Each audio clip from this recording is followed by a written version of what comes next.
Welcome to the Owatonna Today Show. Yes, I'm right here. Welcome to the Owatonna Today Show. It is Wednesday, the 3rd of July, as we are looking forward to a nice 4th of July and a long weekend. It is Hump Day this Wednesday. We're glad to have you along. My name is Betty Johnson, your host for today. And for those of you who are catching us on Charter Channel 8, we do want to remind you that we can be seen 6 days a week on Charter Channel 8. If you're going to be out and about this summer, you can take us along. We are on the internet, on YouTube, along with blip.tv, and we're on Facebook. If you like us on Facebook, just push that button. You will also receive information when each program has been uploaded, each link on Facebook. And as always, we do want to remind you, if you have any ideas for a guest or a topic or any questions or comments, you can contact us via email at owatonnatoday@charter.net or directly to our producer, Leanne Alt, at 390-5751. We do have a very interesting and informative show for you today. Tanya Paley from the Safe and Drug Free Coalition has brought a couple of interesting guests along. Amy Bartz from the Duo Recovery Center and Jessica Anderson from Fountain Centers. And our second segment, we are going to be out in the community at the Office for the Advocate for Developmental Disabilities. And we're going to get started with that right after this break, so don't go away. Hi, I'm Jody Voisin with the staff at Fairview Animal Medical Center, your other family doctor. Fairview Animal Medical Center is a proud supporter of the Owatonna Today Show. Recreational fires are allowed within the Owatonna city limits. They must be contained within a fire pit or a device designed for such use, and can be 3 feet in diameter and no more than 3 feet high. They must be 25 feet from a building or combustibles. Only untreated or unpainted woods must be used. Fires must be attended by a person at all times that are capable of extinguishing the fire. This has been a safety tip from the Owatonna Fire Department. Hi, we're Mark and Becky Stevens of the Owatonna Pizza Ranch. And we support the Owatonna Today Show. We are back. Tanya Paley from the Safe and Drug Free Coalition is our guest today. We're always so glad to have her along. She's got so much valuable information with us. Good morning. Yes. And today, Tanya, you brought a couple of lovely ladies with us. Why did you choose to bring these two people in particular? Well, as your regular viewers know, I'm on here fairly frequently talking about prevention and the work that we're doing in our community to keep our kids safe and drug-free. But we also get a lot of questions from parents who are concerned about, maybe my kid isn't drug-free. And so we wanted to share some community resources today. Great idea. If you have a concern about your own child or a friend or, so that's why Amy and Jessica are here. We wanted people to know what's right here in our community. Sometimes even people who grow up here don't always know what's here. So I know they have some great information to share, and thank you both for coming on today for being a partner with the coalition. So I think Amy wanted to start. Yeah, I think that oftentimes we're asked, Jessica and I, by concerned parents, what should I start looking for? My adolescent, which adolescence in itself is a time to be independent, to have some privacy, to practice some new things. So what are some things that they can look for concerns? And so I think Jessica and I will kind of work off of each other. One of the things that we often encourage parents to just monitor and start watching is mood changes. And I know that adolescence brings typical mood changes with it. Especially girls. Yes, I could agree with you there, as I parent my own daughter. But I think we're looking for things that maybe are outliers, some more extreme kinds of mood things. Are they shying away from just typical family expectations? Are they, typical rules that were once easy for them to kind of follow, or places or celebrations that they usually would be at, they're starting to miss from? Changes in energy. Interests. Maybe they were avid hockey fans and then they've changed where they don't even want to be on the ice anymore. Just some things to look for with that. Also, them not being where they say they're going to be. So, they say initially at the start of the night, I'm going to be at this friend's house, and you follow up with that and they're not there. What else would you have to add to that, Jessica? Other ones that I have on here is just missing money. So if someone had a lot of money in their piggy bank or in their savings box in their room or something, or even if money is missing from a parent's wallet or purse, that's one thing that's always important to look at. And grades dropping too, is that grades dropping, skipping classes for a student that typically was very good in school and all of a sudden they're really struggling in a class that they used to excel at. Another one is just acting uncharacteristically isolated. We used to be bubbly and out in the rooms with the parents, used to spend a lot of time in the general living area. Now they spend the majority of their time perhaps in their bedroom. But they don't need to demonstrate all of those characteristics, do they? No, certainly just even one is a good indicator. Yep, exactly. So if you've noticed those, then what's the next step that a parent should take if they see that and have that suspicion?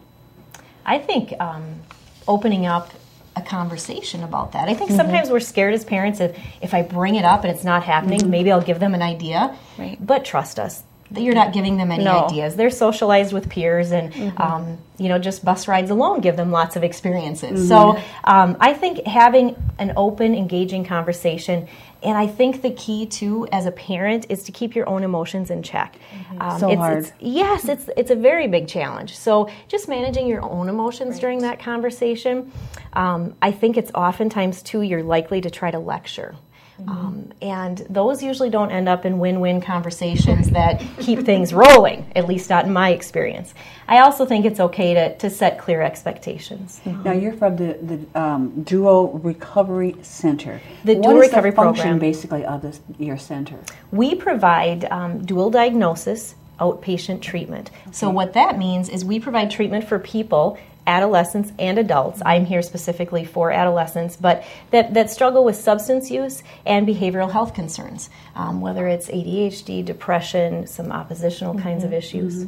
So if someone does seek out your assistance, what do you do with them? I mean, what you said you provide assistance. What is assistance? Can you explain that in depth a little bit more? Certainly. Do you have like group therapy, or Certainly. How is it that works? It starts out as an assessment. We don't plug anyone in without understanding what their needs might be, because we need to match their level of needs with the intensity of service to have some positive outcomes. So we do the intake. If they are eligible for our program, outpatient treatment, they are part of groups, individual work. We oftentimes refer for our family support group, sometimes family therapy. We're very encouraging of them attending self-help groups. What's nice is in our high school, we have a chemical health coordinator. And so I will count for my adolescents, if they're attending a group in the school, we'll count that towards their community group. How does a parent convince their student or their son or daughter to attend these? I mean, they're going to, encourage. They're going to encounter resistance, I'm sure, at first. Certainly. And trying to get them to get the help they need. How do you go about, getting that? I think part of that is just being willing to attend with them at first. Okay. Maybe going with them to a meeting or a community support group. Our community is rich, like we've talked about already before we started this segment, was that our community is rich in resources, and particularly with self-help groups. Alcoholics Anonymous, Narcotics Anonymous, there's Celebrate Recovery. There's all different sorts of meetings and places for people to go to. Even specific churches have other groups within their church communities. It's all support-based. It's all support-based. And so if a teen or even a young adult is, apprehensive about going to a support group, perhaps a parent can volunteer to go with them to one of the open meetings, which, open meetings are for the alcoholic or an addict or just someone that's interested to see what they're all about. Once you can convince them that they get them to want to attend, that's probably the biggest hurdle, isn't it, to get them to want to? Yeah. And I would think I know talking to parents that come to me, there's a lot of fear about what this is all going to look like. And, if I refer my child, does that mean maybe I don't think they're an addict, but I'm concerned, and so I think maybe just what would be something that you could say to adults or teens that would kind of put their mind at ease that, hey, if I go in for an assessment, it could be at any stage of my my journey or my experimentation, right? I mean, they don't have to be hit rock bottom before they come to you. Yep. You hopefully want to, intervene before that happens. What we are, at Fountain Centers, our primary purpose is to just provide services, regardless of what they are. We just want to be a resource for people to come to if they're struggling, if they're not sure if they're struggling. We've had people come into our office just to say, hey, I'm concerned about my loved one. I don't know what's going on with them, and just have a conversation with us. That's what we're there for. That's what Amy and I are, both of our primary purposes are, is to just be there for people and offer ideas and suggestions. You are located in Owatonna, so for our viewers who, probably, I didn't know that, where are you? Where are you located? We are actually attached to the South Central Human Relations Center, Okay. our Tri-County Mental Health Center. Okay, that's convenient. And the Fountain Centers. Now, there's several Fountain Centers. Yep, there's several Fountain Centers. Our mothership, or what we call it, is in Albert Lee, and there we provide residential and non-residential treatment. And we also have 8 satellites serving outpatient treatment. So I am located right here in Owatonna. Fountain Centers is alive and well, where Family Focus merged. So every location that there was Family Focus is now Fountain Centers. And your focus is primarily adults? Primarily adults in Owatonna. And we are located in the old Owatonna Clinic. Okay, that's very convenient. Everybody knows where that is. Yes, right next to the construction site now. Yes. Now, what are some of the services that you provide away from, like, someone who actually lives in a center? Are the support systems just like what we have with Amy's? Yes. Yep. In residential, they have all different kinds of services there. They do diagnostic assessments. They do individual counseling, group counseling. In outpatient, I primarily do assessments, individual care, and group counseling. Do you have everything they need right there, or do you refer them to different groups? Both. Okay. Both. We provide a lot of services on site, and then we also make referrals into the community. Amy and I refer back and forth to each other. And we have the luxury of being connected to our mental health center, and so we can do individual therapy on site. We can do some medication management on site and our family therapy on site. Work hand in hand with that. Yeah. So that is very convenient.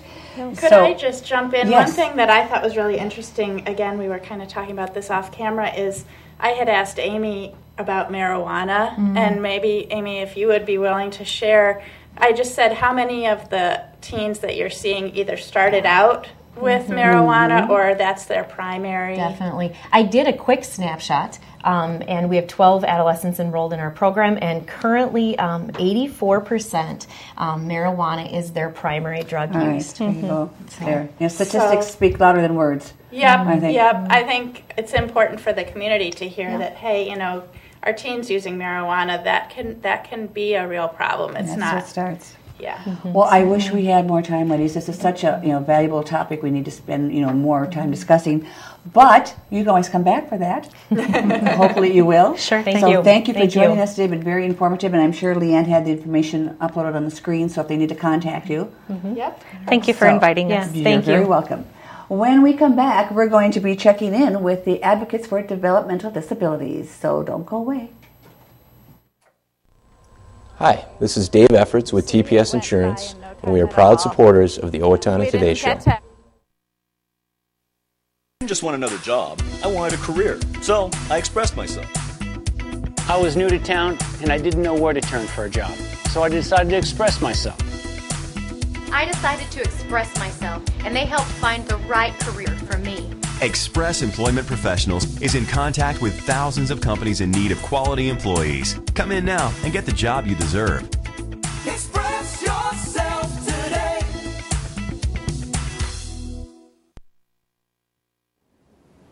Coda Living Community and Park Place Senior Living are Owatonna's premier living communities for seniors. Coda Living Community, located on the Owatonna Hospital and Mayo Clinic campus, provides short-term, long-term, and rehabilitative care. It features private and semi-private rooms, ceiling lifts, and spa. Coda Living Community continues the tradition of providing quality care to area residents. Park Place Senior Living is expanding into the Cedarview Care Center to offer enhanced assisted living. For more information, please call 507-446-4946. Hi, I'm Doug Johnson with the Owatonna Business Incubator. We're here to help small businesses start and to grow. We're a proud sponsor of the Owatonna Today Show.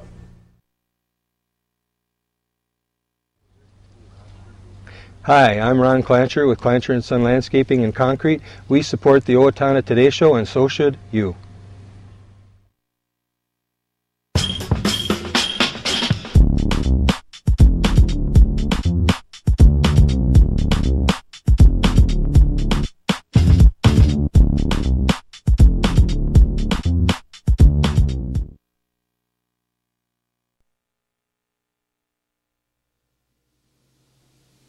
We are out and about now at the Office for the Advocates for Developmental Disability, or as a lot of people call it, AD, with the director, Laurie Running. And nice to have you along, Laurie. Good morning, Betty. Now, you have been here you've changed office from downtown. Correct. Out at the education office for the at St. John Lutheran Church. That's right. We've been here about a year and a half now. How's that been working out for you? It's been working out great. You know, I thought it would be drastic change leaving downtown. Of course, loved getting to leave the office and walking around down there, and I do miss that, but you know, everyone has found us. The church has been very, very gracious in many ways, and our office is perfect size, and it's just worked out beautifully. And I mentioned we were in the office section of it. It is summer, so if you hear a little bit of noise in the background, music lessons are being conducted, and that's always fun to hear too, the young kids learning their violin lessons out there. That's right. I love it. I at one time had young kids, grown up now, so I remember those lessons and those little squeaky sounds, so sure, it's really fun to hear. Now, the Advocates for Developmental Disabilities, the main fundraiser is the Festival of Trees, which a lot of you are familiar with, which is being held in November. But we do want to talk a little bit about it, and a lot of people are thinking, well, that's in November. Why so far away are you talking about it now? But you've started working on it already, haven't you? Yes, we have. That's right. Exactly. And we do have to start early because we have to get the trees sold. And by getting the trees sold, that way we know how many decorators we have to find. And so one thing, of course, leads up to the next. And so our letters have already gone out to our underwriters. And I know you're going to say, what are and who are underwriters? Right. And underwriters can be anybody. Underwriters can be businesses, can be organizations, or individuals that are interested in purchasing a decorated artificial tree. And several people have done that, and they've done that in memory of loved ones. Yes, they have, and that's a really good point. That's right. Anyone that purchases a tree, of course, the tree is theirs to keep after that week-long viewing of the trees in November. But many people have chosen to, like you said, do it in memory of. They have chosen to maybe donate the tree back to the agency, and then we find a family that will not have a tree, which has been, of course, a really, really neat thing to do. And a large number of the trees are donated back. Yes, they are, because this is our 23rd annual festival, which is hard to believe, but it is. And so lots of the businesses have truly bought every year, and so, we're hoping that they will continue this year for the 23rd year. So for many of them, they've gone, okay, we're doing it again, but we would like to now donate. Or some businesses have also done a drawing with their employees, and so each year an employee gets a tree. So there's many ways to do something awesome with your tree. Of course, it's yours, and you get to just keep it if you want as well. Also, it's the major fundraisers. It isn't just trees. If someone wants to help out AD, they could also become a corporate sponsor. How do they do that? Yeah, that's exactly right. And on our letter that we have, as we've just said, that have just gone out, a corporate sponsor means, of course, it's more money, but you still get something for that being a corporate sponsor, besides recognition that night at the opening night gala and other nice little added extras.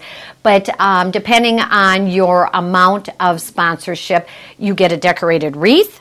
Beautifully decorated wreath, I would say. Yes, and you get to choose how you would like it decorated, and or a pencil tree.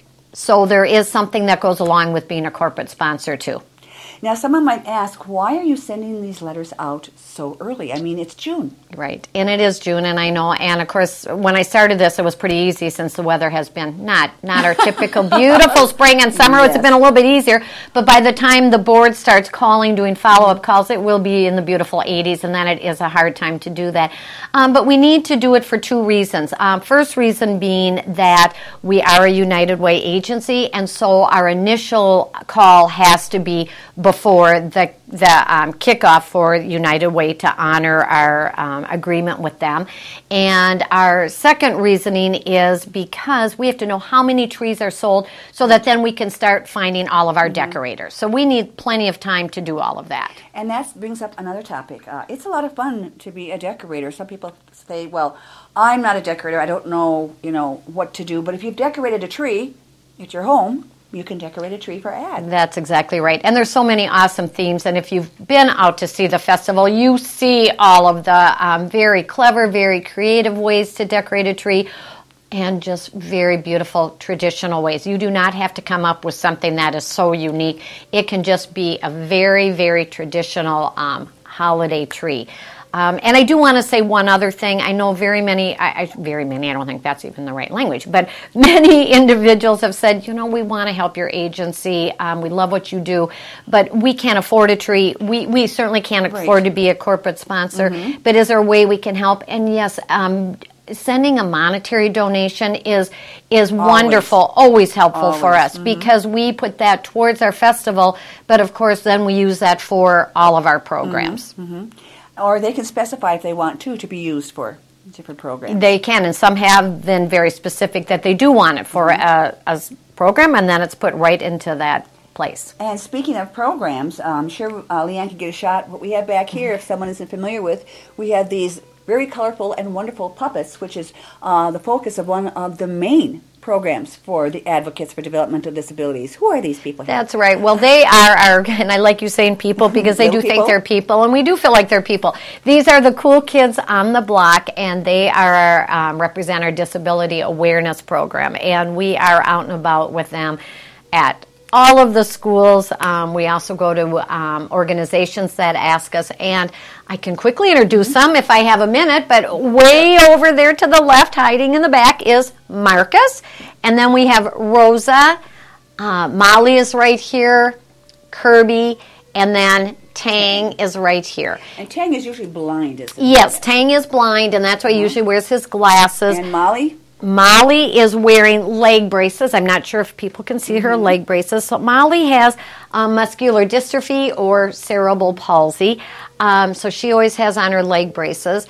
All of the cool kids wear their T-shirts that say all kids are special. And, of course, that is our main theme with the cool kids, is that all kids are special. And that's what we go out and teach the kids about. And you do that through the use of skits, That's right? exactly and right. What else besides skits? Right, we do skits on different disabilities, but yet coming back to how all kids are special, and then we do learning stations, and so they all have a chance, kids have a chance, or adults have a chance to find out what is it like to have different disabilities, and realize even though you can't paint with your hands, you can paint with your mouth, or doing Braille, or everyone has a chance to be in a wheelchair. So lots and lots of different activities that everyone has a chance to do. As well as doing different programs, too. You do have support for in the community other ways. You give out scholarships. That's right. Yes, we do. We do different types of individual needs for families. They can make a request for many different things. In fact, we just were given a request for like an iPad. They're doing something less expensive than that for their child with autism for communication purposes. I've heard that does work. It does. Have used that. Oh yes, it's been very, very effective. A stroller, an adaptive stroller, so many different types as well, of too, right? many different types of individual needs, respite care, or that special sitters we call it, so that families can go out and have that break that they need. And that's a great program. Why don't you just elaborate a little bit on the special sitters? Yeah, we find kids 13 years and older and young adults as well that are interested in sitting for kids with disabilities, and then I do some training with them, and the families have been very appreciative of that, just knowing that there's someone that has some interest in working with kids with disabilities, and especially now with summer coming, great time. I've just have finished a training with the high school, and so anyone that's listening to that, if you're looking for sitters, please call the agency because we do have sitters that are interested. So you have many programs as well as being in an office, and it takes some money to run an office as well. So there's much, a lot of funds needed. I'm glad you said that. Lots of funds needed, and so we're always appreciative of any help that the community can give to us. So if they would like some more information about the festival, about being a sponsor, about monetary donation, or becoming a decorator, how can they get a hold of you? Yep, they can sure call at 451-9769. And if I'm not here, summer, I'm not here as much, but we have board members checking in, and we certainly have an answering machine as well. So please call. And if you have any questions about the agency and just want more information, leave a message. Thank you, Laurie. Thank you. We hope that we were able to educate you about the services and the programs of AD.